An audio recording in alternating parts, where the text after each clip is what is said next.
ওম শান্তি। সাকার বাংলা মুরলী 22শে আগস্ট 2025।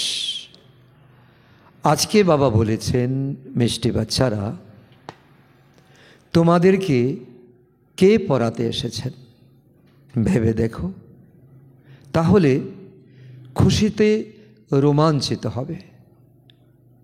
উচ্চ থেকেও উচ্চ বাবা আমাদেরকে পড়ান, এমন পড়াশোনা কখনো ছাড়বে না। বাবা আজকে শিক্ষক রূপে এসে সেই শিক্ষাই আমাদেরকে দিচ্ছেন যে আমাদের কি করে খুশিতে থাকা চাই, নেশাতে থাকা চাই, যে আমরা সকলেই ঈশ্বরীয় স্টুডেন্ট। স্বয়ং ভগবান আমাদেরকে পড়াতে এসেছেন। যদি ভাবনা চিন্তার মধ্যে তাকে আমরা আনতে পারি, তাহলে খুশি আমাদের জীবন থেকে যাবেই না। কারণ তিনি উচ্চ থেকে উচ্চ, স্বয়ং পরমধাম থেকে এসেছেন আমাদেরকে পড়াতে, আর আমরাই তো তাকে ডেকেছিলাম। আর এই পড়াশোনা কখনো আমরা যাতে না ছাড়ি, কারণ ছাড়লে আবার রাবণের কোলে চলে যাব। প্রশ্ন, বাচ্চারা, এখন তোমাদের কোন নিশ্চয় হয়েছে? নিশ্চয় বুদ্ধির লক্ষণ কি হবে? নিশ্চয় বুদ্ধি বিজয়ন্তী, সংশয় বুদ্ধি বিনাশন্তী। তো কোন নিশ্চয় এখন প্রয়োজন? আর সেই নিশ্চয় যদি হয়ে থাকে, তার লক্ষণও বাকি কি থাকবে? উত্তর, তোমাদের নিশ্চয় হয়েছে আমরা এখন এমন পড়া পড়ছি যার দ্বারা ডবল মুকুটধারী রাজাদের রাজা হব। স্বয়ং ভগবান পড়াচ্ছেন আমাদের বিশ্বের মালিক বানানোর জন্য। এখন আমরা তারই সন্তান হয়েছি, তাই এই পড়াশোনা করতে হবে। যেমন শিশুরা নিজের মা বাবা ছাড়া অন্য কারো কোলে যায় না, অন্য কারো কাছে যায় না। তো এমন অসীম জগতের পিতাকে পেয়ে অন্য কাউকে যেন পছন্দ না হয়, একের স্মরণই যেন থাকে। তো যেমন বাবা বিভিন্ন সময় বলেন যে জ্ঞান, ভক্তি, বৈরাগ্য, প্রকৃত জ্ঞান যখন আসবে, তোমার মধ্যে ভক্তির রিঞ্চক মাত্র থাকবে না। আর এখন সেই নেশা তোমাদের মধ্যে জাগৃত করতে হবে, কারণ এক বাবা, দ্বিতীয় কারো নয়। কারণ ছোট বাচ্চা মা বাবার কোল থেকে অন্য কারো কোলে যায় না। আর এই বাবাকে জেনে যদি আমরা আজকে সেখানে যাচ্ছি, কালকে আরেক জায়গায় যাচ্ছি, তো এক পিতাকে যখন আমরা ছেড়ে দিয়ে অন্য কারো কাছে যখন ধাবিত হই, তখন আমরা যেই উদ্দেশ্যে পরমাত্মাকে ডেকেছি, যেই উদ্দেশ্যে তিনি এসেছেন, তো সেই উদ্দেশ্য না তিনি না আমরা কখনো চরিতার্থ করতে পারব। কারণ আমাদের এখন ডবল মুকুট প্রাপ্ত হতে চলেছে। এক হচ্ছে পবিত্রতার মুকুট, এক হচ্ছে দায়িত্বতার মুকুট। আর সত্যযুগে ডবল মুকুটধারী আমরা থাকব, আর তারই আমরা সন্তান হয়েছি। তো এই লক্ষণগুলো যখন ফুটে উঠবে, তখনই আমরা বুঝব যে না, নিশ্চয়ই আমাদের হয়েছে। এই নিশ্চয় বুদ্ধি বিজয়ন্তী অবশ্যই আমাদের হবে। আজকের গীত, কে এলো আজ সকাল সকাল। ওম শান্তি। মিষ্টি মিষ্টি বাচ্চারা গান শুনল, কে এসেছে আর কে পড়াচ্ছে, এ কথাটি কমপক্ষে বুঝতে হবে। কেউ খুব বুদ্ধিমান হয়, কেউ একটু কম বুদ্ধিমান হয় সংসারে। যে বেশি পড়াশোনা করে তাকে বেশি বুদ্ধিমান বলা হবে। শাস্ত্র ইত্যাদি যা কিছু পাঠ করেছে সেই সবের মান থাকে, সবাই বলে শাস্ত্রজ্ঞ, বিদ্বান, পণ্ডিত। কম পড়া পড়লে মানও কম হয়ে যাবে। তো এখন গানের কথাগুলি যা তোমরা শুনেছ, কে এসেছে তোমাদের পড়াতে? কে এসেছে সকাল সকাল তোমাদের এই হৃদয়ে? মনরূপী দরজাতে কে কড়া নাড়েছে? এই একটা কথাই নিজের নেশাকে বাড়ানোর জন্য যথেষ্ট। টিচারই তো আসে, তাই না? পড়ানোর জন্য তো টিচার আসে, লৌকিক স্কুল কলেজেও। তো স্কুলে যারা পড়ে তারা জানে এখন আমাদের এই পড়াশোনা হবে, তো এই টিচার আসছেন। এখানে কে এসেছে? এখানে আমাদের স্পিরিচুয়াল পড়াশোনা করানোর জন্য স্পিরিচুয়াল ফাদার এসেছেন। একদম যখন তোমরা জানবে, বুঝবে, নেশা যখন চড়বে, তো তোমরা রোমাঞ্চিত অনুভব করবে, তো তোমাদের শিহরণ জেগে উঠবে। উচ্চ থেকে উচ্চ বাবা পুনরায় এসেছেন আমাদেরকে পাঠ পড়াতে। কথাটি বুঝতে হবে, তাই না? কথাটি তো খুব সাধারণ, এক লাইনের কথা, কিন্তু তার হৃদয়ঙ্গম করা ভাগ্যেরও তো ব্যাপার আছে। পড়াচ্ছেন কে? স্বয়ং ভগবান। তিনি এসে পড়ান বিবেক বলে। কি বলে? যতই কেউ উচ্চ পড়াশোনা করে থাকুক না কেন, সেসব অবিলম্বে ত্যাগ করে এসে ভগবানের কাছে পড়াশোনা করুক। এখন যত বিদ্বান পণ্ডিত হচ্ছে দুনিয়াতে, ততই কিন্তু ভগবান থেকে দূরে সরে যাচ্ছে। আর তার কোনো না কোনো সময়ে বিবেক কিন্তু তার কথা বলে। তার বিবেক বলে, আমি তো লৌকিক পড়াশোনা করেছি, কিন্তু ভগবান সম্পর্কে, এই আমার জীবন সম্পর্কে আমি তো একেবারে অবুঝ রয়ে গেলাম। এক সেকেন্ডে সব কিছু ত্যাগ করে তো বাবার কাছে পড়তে চলে আসুক। এটা আমাদের অত্যন্ত শুভ ভাবনা থাকা উচিত। যারা আমরা এখানে রোজ পড়াশোনা করছি, আমাদেরও ভাবনা থাকা উচিত। আর তাদেরকেও আমাদের এই শিক্ষা ব্যবস্থা তাদের কাছেও নিয়ে যাওয়া উচিত। বাবা বুঝিয়েছেন, বাচ্চারা এখন তোমরা পুরুষোত্তম সঙ্গম যুগী হয়েছ, সঙ্গম যুগের ব্রাহ্মণ হয়েছ, পুরুষোত্তম হতে চলছ। উত্তম থেকে উত্তম পুরুষ হলেন এই লক্ষ্মীনারায়ণ। আর এটাই তোমাদের এইম অবজেক্ট। দুনিয়ায় কারো জানা নেই যে কোন এডুকেশনের দ্বারা এই পদ প্রাপ্ত হয়েছে। এই লক্ষ্মীনারায়ণ কি পড়াশোনা করেছিলেন, কি ত্যাগ করেছিলেন, কি তপস্যা করেছিলেন। তোমরা পড়ছো এই পদ প্রাপ্তি করার জন্য। কে পড়াচ্ছেন? স্বয়ং ভগবান। বারবার এই কথাটিকে সামনে আনো। আমরা সকলে হলাম গডলি স্টুডেন্ট। অতএব অন্য সব পড়াশোনা ছেড়ে এই পড়াশোনা করা উচিত। কারণ বাবা আসেন কল্প সমাপ্তির সময়। বাবা বলেন, আমি প্রতি 5000 বছর পরে আসি তোমাদের সম্মুখে পড়াতে। ওয়ান্ডার, তাই না? বলাও হয় ভগবান আমাদেরকে পড়ান এই পদ প্রাপ্তি করাতে। বাচ্চারা তবু পড়াশোনা করে না। তখন বাবা বলেন, এখনও তোমাদের বুদ্ধি হয়নি, তোমাদের বুদ্ধি এখনও সুপ্রসন্ন হয়নি, বুদ্ধির তালা খুলেনি। বাবার পড়ায় সম্পূর্ণ একাগ্রতা নেই। আর একাগ্রতা যদি থাকতো তাহলে এই পড়া কখনো তোমরা মিস করতে না। বাবাকে তোমরা মুহুর্মুহু ভুলে যাও। তোমরা বলো যে বাবা আমরা ভুলে যাই। তো বাবার সঙ্গে তো আমাদের 3 সম্বন্ধ, তাই না? বাবা, টিচার এবং সদ্গুরু। আমরা টিচারকেও ভুলে যাই। আজকে কি পড়াশোনা করিয়েছেন, কি বরদান দিয়েছেন, প্রশ্নোত্তরে কি বলেছেন, মহাবাক্যে কি বলেছেন। তো এটা হলো মায়ার তুফান। দুনিয়াতে এত চাকচিক্য, আর এই ঈশ্বরীয় কথা যেটা আমাদের প্রয়োজন, আর এটাইকে আমরা ভুলে যাই। কিন্তু পড়াশোনা তো করা উচিত, তাই না? বিবেক বলে ভগবান পড়ান, তো এই পড়াশোনায় অবশ্যই মনোযোগ দেওয়া উচিত। ছোট্ট বাচ্চাদেরই পড়তে হয়। আত্মা তো সবাই আত্মা, আর প্রত্যেকের শরীরেই তো আত্মা আছে। বাকি শরীর তো ছোট বড় হয়। আত্মা বলে আমি তোমার ছোট বাচ্চা। যখন এই বোধোদয় হবে, তো বাবা বলেন, আচ্ছা আমার সন্তান হয়েছ, যখন বুঝতে পেরেছ তুমি আত্মা আর তুমি আমার সন্তান, তাহলে এখন পড়াশোনা করো। তোমরা দুধের শিশু তো নও, পড়াশোনা হলো ফার্স্ট। পড়াশোনাকে গুরুত্ব দিতে হবে, এতেই খুব অ্যাটেনশন দিতে হবে। স্টুডেন্টরা আসে এখানে সুপ্রিম টিচারের কাছে পড়াশোনার জন্য। টিচার নির্দিষ্ট থাকে।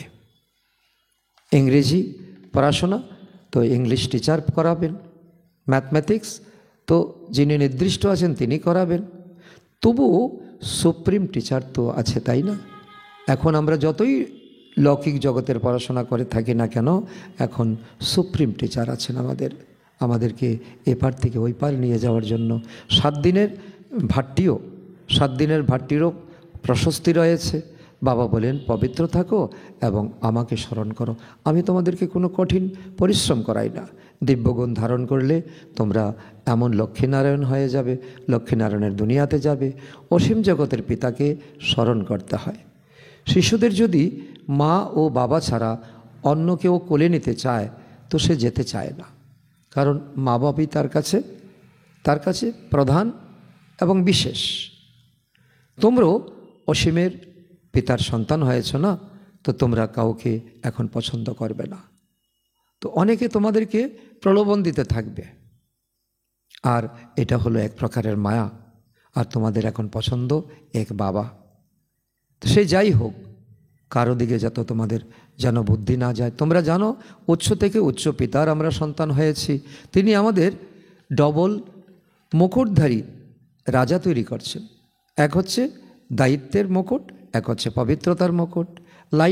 লাইটের মুকুট মনমনা ভব, এবং রত্নজড়িত মুকুট হলো মদ্দাজি ভব। এই দুই মুকুট আমরা পেতে চলেছি। নিশ্চয় যার হয়ে যায় তো আমরা বিশ্বের মালিক হব। 5000 বছর পর হিস্ট্রি রিপিট হয়, তখন তার মনও সেইভাবে একাগ্রচিত হয়ে যাবে। তোমরা রাজত্ব প্রাপ্ত করো। বাকি সব আত্মারা যারা পড়াশোনা করবে না, মনোযোগী হবে না, তারা কমপক্ষে শান্তিধামে ঘরে গিয়ে বসে যাবে। এখন তোমরা বাচ্চারা জেনেছ আমরা আসলে আত্মা বাবার সাথে নিজেদের আসল ঘরে, পরম ধামে, নির্বাণ ধামে আমরা বাস করি। আর তারপর আমরা সত্যযুগে পদার্পণ করি। বাবার সন্তান হলে এখন তোমরা স্বর্গের মালিক হওয়ার জন্য মনোযোগী হও।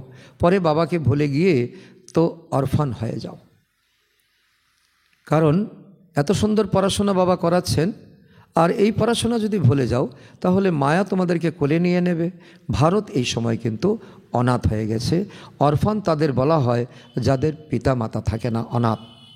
পথে পথে ধাক্কা খেতে থাকে। তোমরা তো এখন বাবাকে পেয়েছ না, তোমরা সম্পূর্ণ সৃষ্টিচক্রকে জেনেছ, তাই খুশির অনুভূতিতে ভরপুর থাকা উচিত। আমরা হলাম অসীম জগতের পিতার সন্তান। পরমপিতা পরমাত্মা প্রজাপিতা ব্রহ্মা দ্বারা আমাদেরকে এখন এই স্পিরিচুয়াল পড়াশোনা করাচ্ছেন। তো নতুন সৃষ্টি ব্রাহ্মণদের রচনা করেন, আমাদেরকে দত্তক নেন, অ্যাডাপ্ট করেন। বুঝবার জন্য এই কথা তো খুব সহজ। এতদিন তো আমাদেরকে কেউ ডাকেনি, এখন পিতা পরমাত্মা আমাদেরকে কোলে তুলে নিয়েছেন, অ্যাডাপ্ট করেছেন। এ বোঝার মতো বিষয়। তোমাদের চিত্র তো আছে, বিরাট রূপের চিত্র বানিয়েছে, 84 জন্মের কাহিনী দেখানো হয়েছে। তো আমরা সেই দেবতা, ক্ষত্রিয়, বৈশ্য, শূদ্র হই। এই কথা কোনো মানুষ জানে না, কারণ ব্রাহ্মণ এবং ব্রাহ্মণদের যে পিতা পড়াচ্ছেন সে বাবা, এই দুজনের নাম লুপ্ত করে দিয়েছে। তো বাবা বলে কি, এটা তোমাদের অনেক বড় এক লেসন। ইংরেজিতে তোমরা ভালো করে বোঝাতে পারো। যারা ইংরেজি জানে তারা তো অনুবাদ করে বোঝাতে পারে।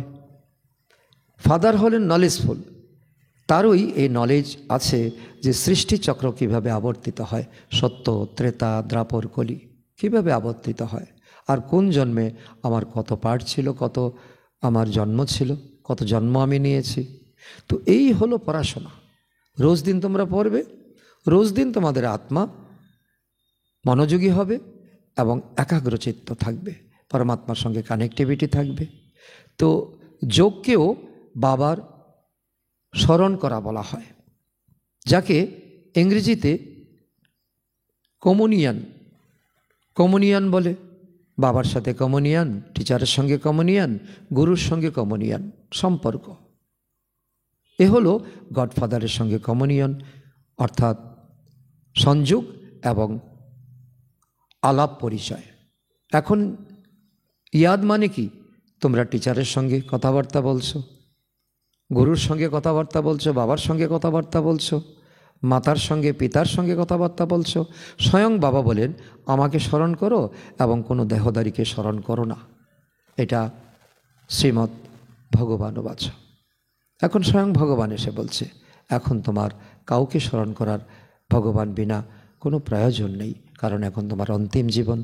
মানুষ গুরু ইত্যাদি করে, শাস্ত্র পাঠ করে, মুখ্য লক্ষ্য কিন্তু তাদের কিচ্ছু নেই, কোনো এইম অবজেক্ট নেই, সদ্গতি তো হয়ই না। শুধু ঘুরে ঘুরে এই দুনিয়াতে আবার বারবার জন্ম নেয়, তো এগিয়ে তো যায় না, পিছিয়ে যায়। তো বাবা তো বলেন আমি এসেছি সবাইকে ফিরিয়ে নিয়ে যেতে। কোথায়? সেই পরম ধামে, তারপর সত্যযুগে।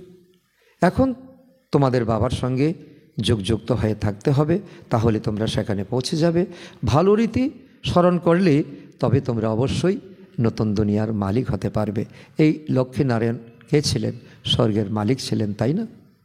তো তোমরাই তো ছিলে, তোমাদের পূর্বজ, নতুবা তুমি সেই ফ্যামিলির ছিলে। তো এই নেশা তোমাদের কত বাড়ানো প্রয়োজন, এই কথা কে বোঝাচ্ছেন? বাবাকে বলা হয় নলেজফুল পিতা বোঝাচ্ছেন। মানুষ যদিও বলে দেয় অন্তর্যামী, বাস্তবে অন্তর্যামী বলে কোনো শব্দ নেই। অন্তরে নিবাসরত হলো তো আত্মা। প্রত্যেকের দেহের মধ্যে তার নিজস্ব আত্মা আছে। আত্মা যা কর্ম করে সেসব তো সবাই জানে। তো মানুষ হলো নিজের জন্য নিজের অন্তর্যামী। আমি কি কর্ম করছি আমি জানি, আমি কি পাপ করছি না পুণ্য করছি আমার থেকে বেশি ভালো কেউ জানে না। তো আত্মাই শিক্ষা গ্রহণ করে, যে মনে করবে আমি পাপ করেছি, তো পাপকে মোচন করা চাই, তার জন্য ঈশ্বরের এখন শরণাপন্ন হওয়া উচিত। তো বাচ্চারা, বাবা তোমাদের আত্ম অভিমানী করে তোলেন, মায়া তোমাদেরকে দেহে অভিমানী করে তুলেছে। তোমরা আত্মারা হলে মূল বতন নিবাসী, তোমরা আত্মারা হলে কত সূক্ষ্ম, আকাশের তারার মতো। অনেকবার তোমরা এখানে এসেছো, পাঠ করেছো। বাবা বলেন আমি তো বিন্দু, তোমরা আমার পূজা করতে পারো না।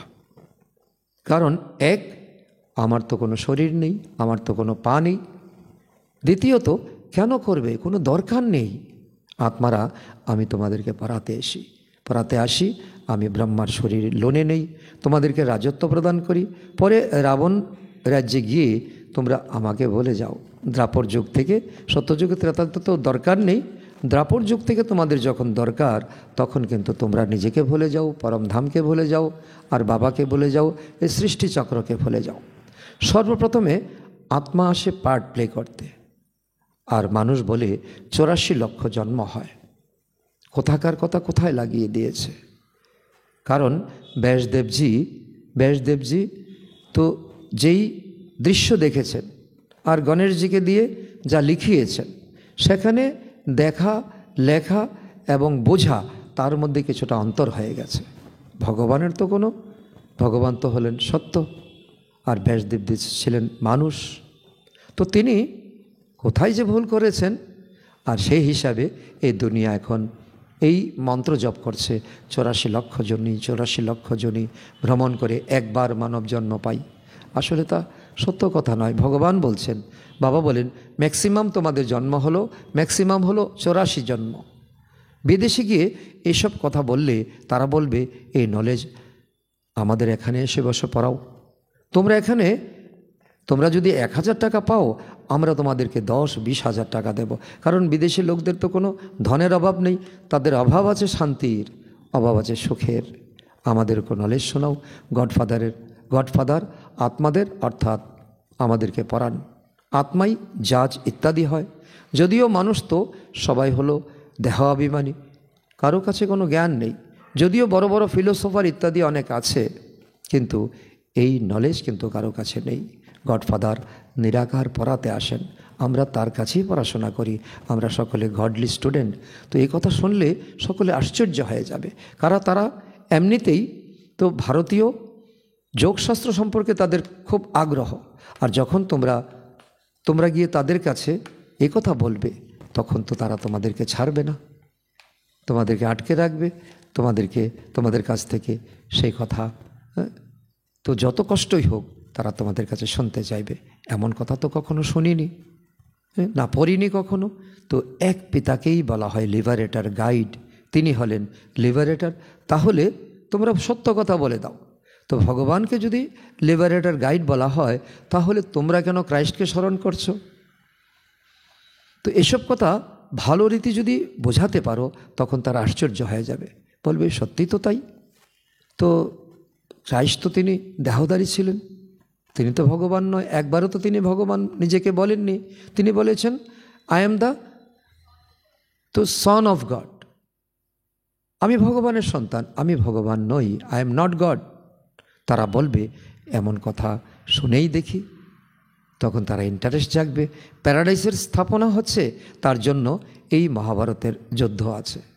তো সেই স্বর্গ দুনিয়া রচনা করার পূর্বে তো মহাভারতের যুদ্ধ হয়েছিল।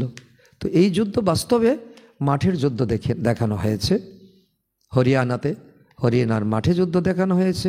বাবা বলেন, আমি তোমাদের রাজাদেরও রাজা, ডবল মুকুটধারী করি।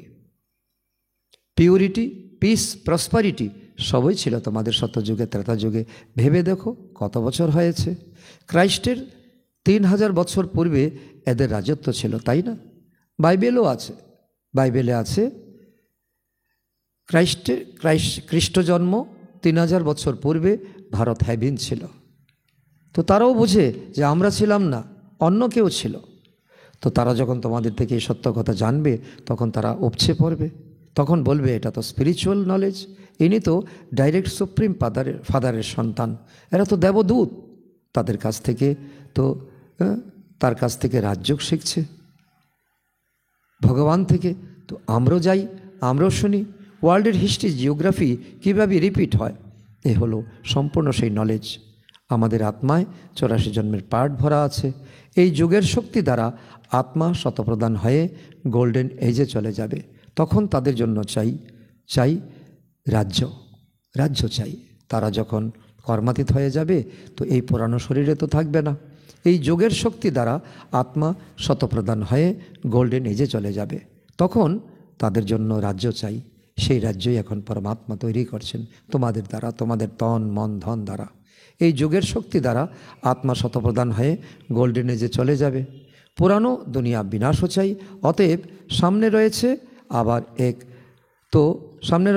আবার এক ধর্মের রাজ্য, এক ভাষা, এক রাজ্য, এক ধর্ম। তো এই দুনিয়া তো পাপাত্মাদের দুনিয়া। এখন তোমরা পবিত্র হচ্ছ, বলো এই স্মরণের শক্তি দ্বারা আমরা পবিত্র হই এবং সবার বিনাশ হয়ে যাবে। কিভাবে হবে? ন্যাচারাল ক্যালামিটিস হবে। এইসব আমাদের তো রিয়েলাইজ করা এবং দিব্য দৃষ্টি দ্বারা দেখা এ দুনিয়া কী করে বিনাশ হবে।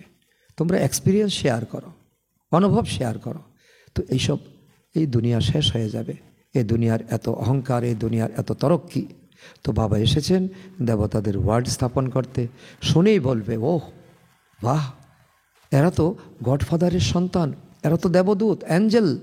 তোমরা বাচ্চারা জানো তো এই যুদ্ধ হবে, ন্যাচারাল ক্যালামিটিস হবে, কি অবস্থা হবে, মারাত্মক অবস্থা হবে। বিশাল বিশাল ভবন সব ভেঙে পড়বে, চোখের সামনে ভেসে উঠছে না? এত দুনিয়ার এত তরক্কি, এত কিছু ইনভেনশন। তোমরা জানো এই বোমা ইত্যাদি 5000 বছর পূর্বেও তৈরি হয়েছিল। কেন? বিনাশের জন্য। এখন বোমা সব রেডি আছে, শুধু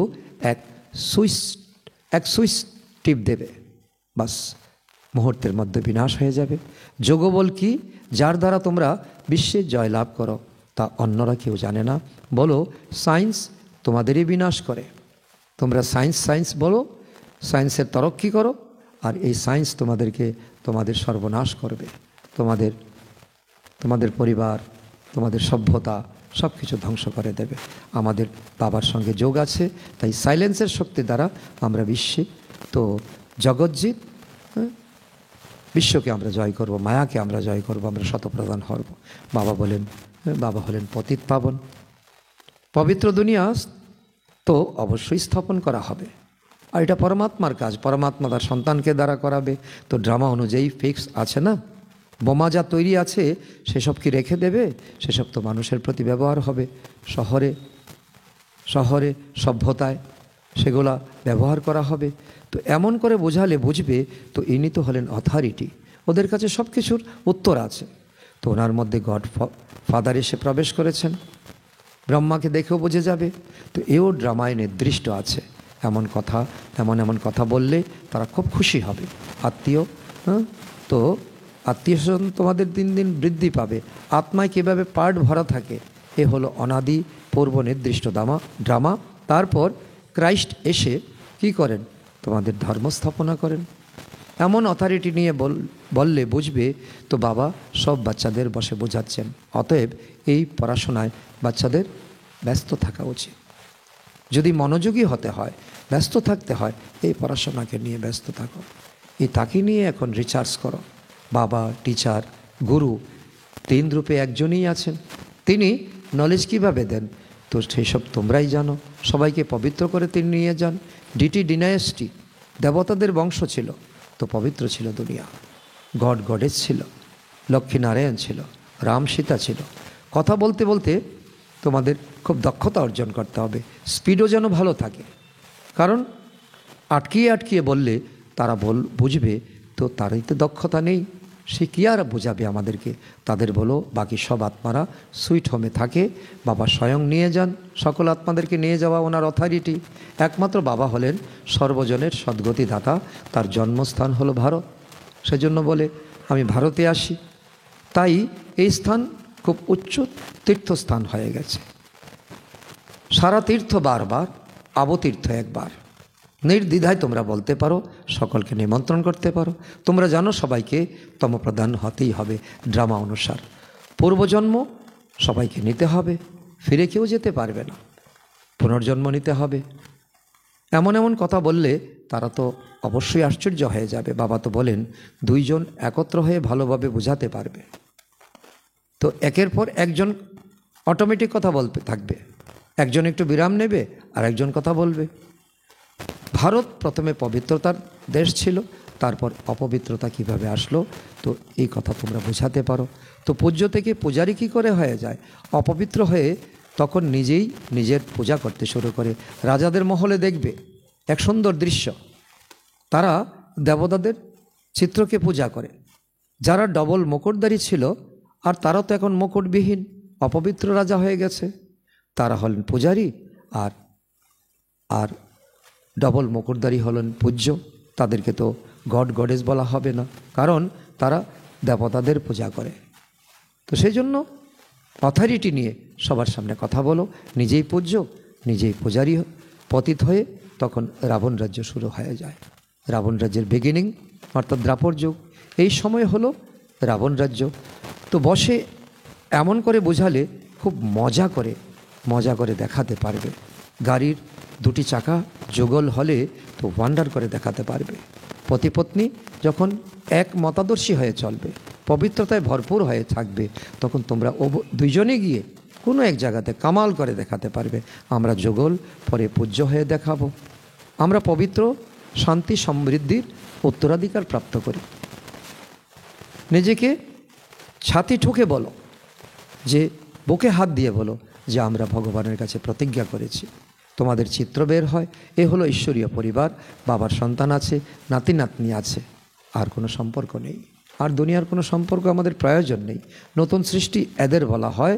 দেবী দেবতা সংখ্যায় কম থাকবে, আস্তে আস্তে বৃদ্ধি হয়। এই নলেজ তোমাদের বুঝতে হবে। ব্রহ্মা বাবা নিজের ব্যবসায় নবাব ছিলেন, তিনি কোনো অংশে কম ছিলেন না, কোনো চিন্তার কিছু ছিল না। যখন দেখলেন এই পড়া তো শিব বাবা পড়ান, বিনার সামনে আছে, তখন অবিলম্বে এই ব্যবসা সব ত্যাগ করেন, এক ঝটকায় ত্যাগ করেন। পার্টনারকে বলেন আমার অর্ধেক ভাগ আমাকে ভাগ করে দিয়ে দাও। এই কথাটি অবশ্যই বুঝেছিলেন, আমরা বাদশাহী প্রাপ্ত করি তো সংসারের বোঝা বহন করে কি হবে ব্রহ্মা বাবা প্রথম অনুভব করেছিলেন। আর আজকের দুনিয়াতে বাবা এত করে আমাদেরকে বোঝাচ্ছে, কিন্তু আমরা বুঝতেই চাই না। তোমরা বুঝেছো না ভগবান পড়ান, তাই এই পড়া পুরোপুরি পড়া উচিত। এমন নয় যে এখানে পড়লে 1 ঘন্টা, রাস্তায় গেলে বাকিটা ভুলে গেলে, ঘর পর্যন্ত গেলে তো কিছুই আর রইল না। সুতরাং তোমরা বুঝেছো ভগবান পড়ান, তাই এই পড়া পুরোপুরি পড়া উচিত, তার মত অনুযায়ী চলা উচিত। বাবা বলেন নিজেকে আত্মা নিশ্চয় করো, বাবাকে স্মরণ করো। বাবাকে তোমরা কেন ভুলে যাও? তোমাদের লজ্জা হওয়া উচিত। তো নেশার লেভেল ঊর্ধ্বে থাকা উচিত, এ হলো ঈশ্বরীয় নেশা। এখানে থেকে খুব ভালো রিফ্রেশ হয়ে যাও মধুবন থেকে। 8 দিন, 10 দিন, 15 দিন থেকে যাও, কিন্তু ফিরে গিয়ে তোমরা সোডা ওয়াটার হয়ে যাবে না, সোডার বোতল হয়ে যাবে না। যেমন ঝাঁকুনি দিলে তো তার তেজ বেড়ে গেল, আবার রেখে দিলে থিতিয়ে পড়লে, তো এখন তোমরা বাচ্চারা পুরুষার্থ করো গ্রামে গ্রামে সার্ভিস করার জন্য। বাবা বলেন সর্বপ্রথমে এই কথা বলো যে আত্মাদের পিতা কে? কে পিতা? ওনার কর্তব্য কী?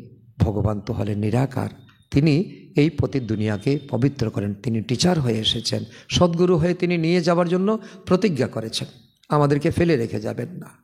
তো এই নিশ্চয়ে তোমরাও নিশ্চয় বুদ্ধি পাক্কা করো, অন্যদেরকে নিশ্চয় বুদ্ধি করাও। আচ্ছা, মিষ্টি মিষ্টি হারানিধি বাচ্চাদের প্রতি মাতা পিতা বাপদাদার স্মরণের স্নেহ সুমন আর সুপ্রভাত। আত্মাদের পিতা তার আত্মারূপী বাচ্চাদের জানাচ্ছেন নমস্কার।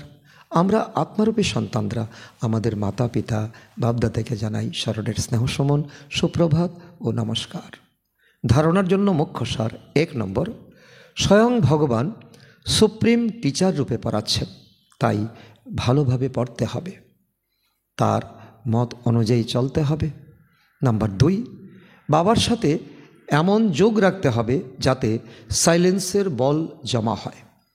সাইলেন্সের শক্তি দ্বারা বিশ্বকে জয় করতে হবে, পতিত থেকে পবিত্র হতে হবে।